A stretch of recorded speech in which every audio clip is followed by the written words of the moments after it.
আগামী 2-3 দিন পর তারা রাস্তাঘাটে কনসার্ট করবে, নাচবে, পিকনিক করবে, হইহুল্লা করবে এবং পশ্চিমাদের সাথে তালে তাল মিলিয়ে বলবে যে 31st night happy new year. তারা বলবে আগামী 2-3 দিন পরেই করবে, কিন্তু আজকে আরবি মাসের কয় তারিখ বলতে পারবে না।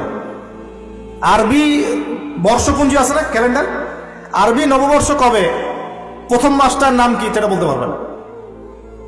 রমজান মাস তার আগে কোন মাস, পরে কোন মাস বলতে পারবে না, কিন্তু 31st নাইট তারা চিনে।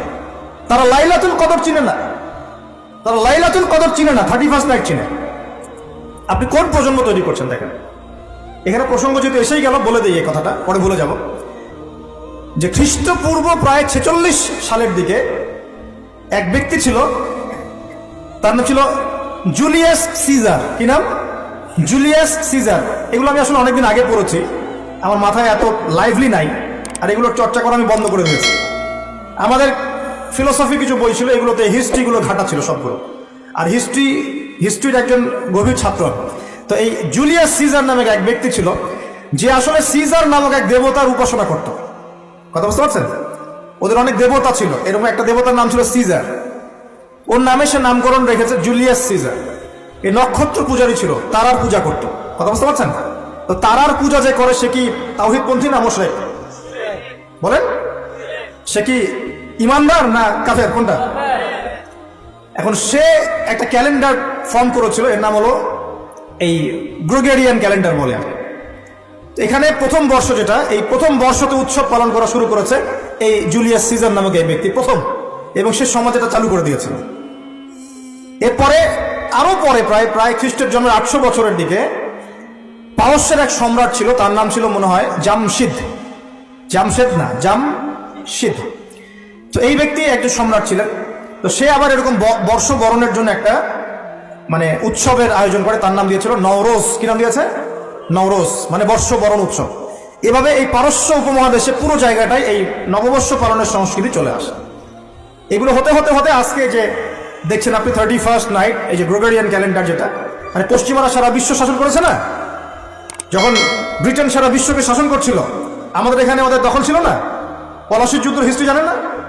কত বছর এখানে শাসন করেছে? প্রায় 200 বছর এরা এখানে শাসন করে নাই। নবাব সিরাজউদ্দৌলার পতনের পর থেকে প্রায় 200 বছর এই ভারতীয় উপমহাদেশ তারা শাসন করেছে না। এখানে এই গ্রেগরিয়ান ক্যালেন্ডার ছড়িয়ে দেওয়া হয়েছে। এখন আমরা এই যে 31st নাইটের উৎসবটা পালন শুরু করছি। এটা কি আমাদের উৎসব?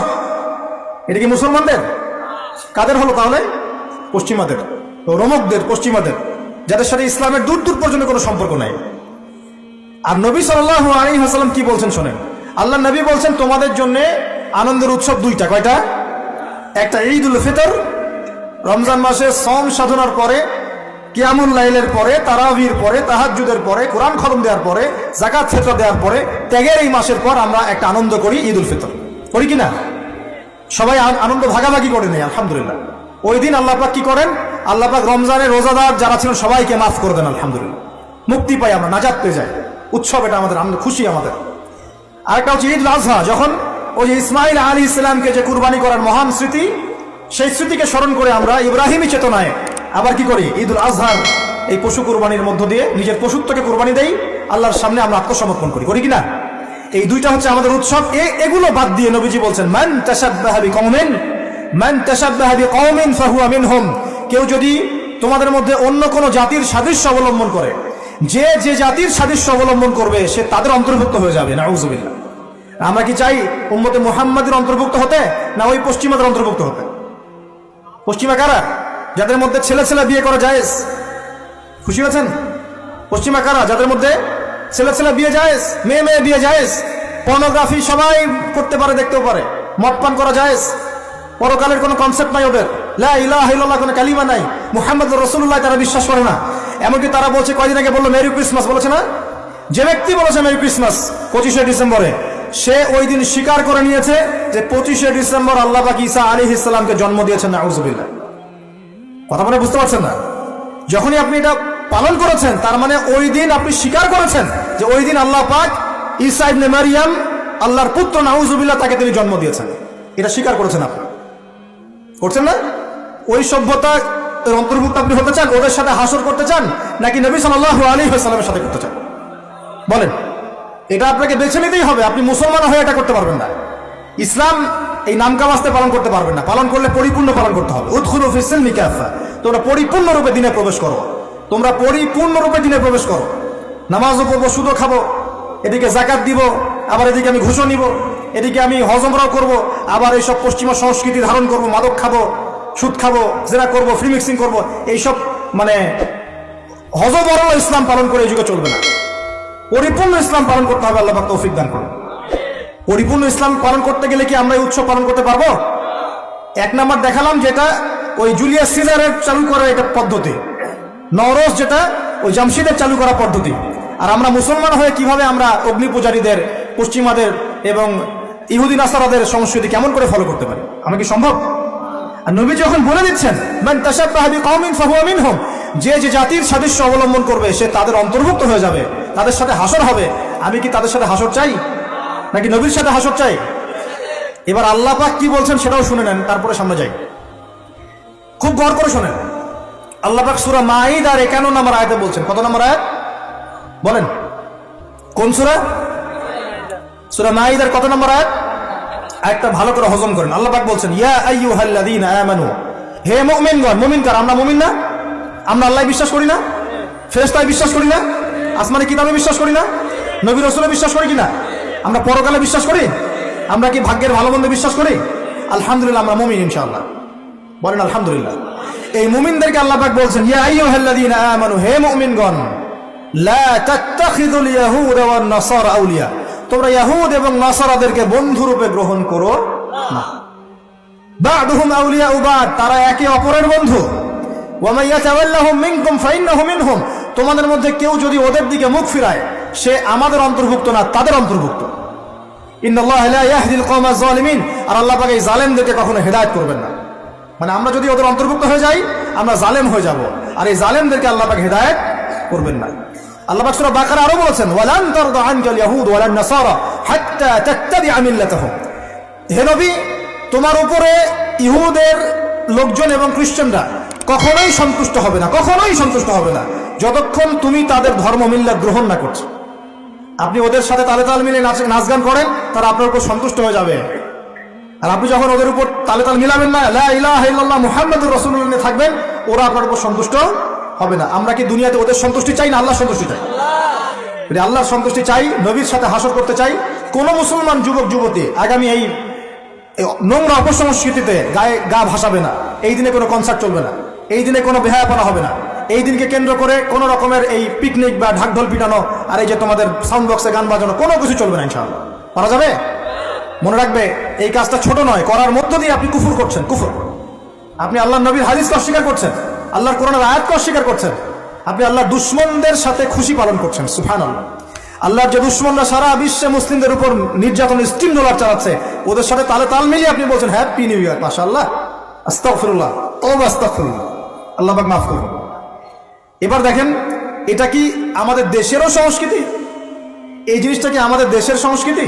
বাঙালি ভাষা, বাঙালি জাতি, বাংলা ভাষা আমাদের প্রাণের যে ভাষা এবং দেশ এবং মাতৃভূমি, এদের সাথেও কি এটা সম্পৃক্ত? এদের সাথেও কি এটা যোগসূত্র আছে? এটা ধার করা সংস্কৃতি, কথা ঠিক কিনা? তো ধার করা সংস্কৃতির চর্চা আমরা বাংলার মাটিতে কেন করব? আমাদের বাংলা সংস্কৃতি নাই? আমরা বাঙালি না? আমাদের ভাষা নাই? আমরা ভাষা নিয়ে গর্বিত না? কেন আমরা আমাদের ভাষায়, আমাদের দেশে, আমাদের জমিতে অন্যের সংস্কৃতি এনে ওইসব ভাষার গান আমরা কেন চালু করবো? ওইসব ভাষায় আমরা ঢাকঢোল কেন পিটাবো? আমাদের নিজস্ব সংস্কৃতি নাই? আছে কি নাই? এবার আসেন আরেকটা পয়েন্ট দিয়ে শেষ করি এই লেকচারটা। সেটা হলো একটা বছর যে চলে গেল, একটু মনোযোগ দাও এদিকে। একটা বছর যে চলে গেল, এক বছর চলে যাওয়াতে কি আমার খুশি হওয়া উচিত না কষ্ট পাওয়া উচিত? মনে করেন আপনার 60 বছর হায়াত আছে বা আমার 60 বছর হায়াত আছে, কথার কথা বলছি। এখন এক একটা বছর যে চলে যাচ্ছে, আমি কি মৃত্যুর দিকে একটু একটু করে আগাচ্ছি না? আপনি আগাচ্ছেন না কি ভাই? কথা বলেন, আগাচ্ছে কি না? তাহলে আমরা একটা বছর চলে যাচ্ছে মানে কি আমরা একটা একটা করে ধাপ আগাচ্ছি কবরের দিকে। এখন আমার জীবন থেকে 2022 সালটা চলে গেল, তার মানে এক বছরে আমি কতটুকু নামাজ পড়লাম, কতটুকু রোজা রাখলাম, কতটুকু তাসবিহ তাহলিল করলাম, কতটুকু দাওয়াতি কাজ করলাম, দিনের জন্য কতটুকু কি করলাম, এইটা ফিকির করা উচিত না আমার? আমার জীবন থেকে একটা বছর চলে গেল মানে আমি কবরের দিকে এক ধাপ এগিয়ে গেলাম। এখন এগিয়ে যাওয়ার খুশিতে আপনি আজকে উৎসব পালন করছেন। আস্তাগফিরুল্লাহ, কি বুদ্ধি মাথায় দেখেন। জীবন থেকে একটা বছর হায়াত কেটে পড়ে গেল, এটাতে সে খুশি হয়েছে, এবং খুশি হয়ে সে উৎসব পালন করছে, কনসার্ট করছে, ঢাকঢোল পিরাচ্ছে এবং পিকনিক করছে। কত বুদ্ধি মাথায়! মৃত্যু কাছাকাছি আসলে কি মানুষ খুশি হয় না কষ্ট পায়? মৃত্যু কাছাকাছি আসলে মানুষ কি খুশি হবে নাকি আরো চিন্তা করবে, হায় আফসোস, 1 বছর যদি আরো ভালো কাজ করতে পারতাম আরো ভালো হতো? কোনটা বলেন? আফসোস হবে না? অবশ্যই হবে।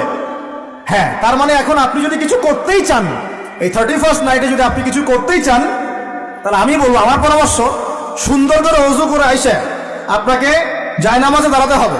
দাঁড়ায় 2 রাকাত নামাজ পড়ে চিন্তা করবেন, আল্লাহ 1 বছর যে চলে গেল, আমি এই গত বছরে কি করলাম? দিনের জন্য কি করলাম? দুনিয়ার জন্য কি করলাম?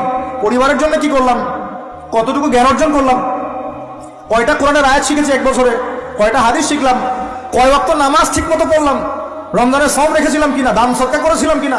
সৎ কাজে আদেশ করেছিলাম কিনা? অসৎ কাজে নিষেধ করেছিলাম কিনা? এই ফিকির করতে পারেন আপনি বসে বসে। যদি করতেই হয় কিছু, তাহলে এটা করতে হবে। অন্য কিছু করার সুযোগ আছে? উচিত হবে? একই তো আমাদের দেশের সাথে এই সংস্কৃতি কোনো সম্পর্ক নাই, এটা দেশদ্রোহিতাও হচ্ছে। আবার ইসলামের সাথে এর দূরত্ব কোনো সম্পর্ক নাই, ইসলামের সাথে দ্রোহিতা করা হচ্ছে। তাহলে বলেন, আমরা যদি আল্লাহ এবং তার রাসূলের সন্তুষ্টি চাই, তাহলে আমরা কি আল্লাহ এবং তার রাসূলের শত্রুদের সংস্কৃতি গ্রহণ করতে পারি? আল্লাহ পাক আমাদের সবাইকে বোঝার তৌফিক দান করুন।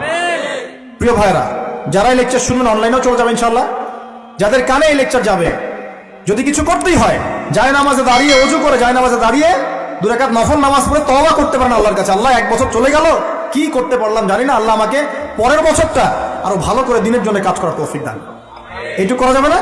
যদি করতে চান এতটুকু করেন, এর বাইরে কিছু করতে চান না। আল্লাহ পাক বোঝার তৌফিক দান করুন।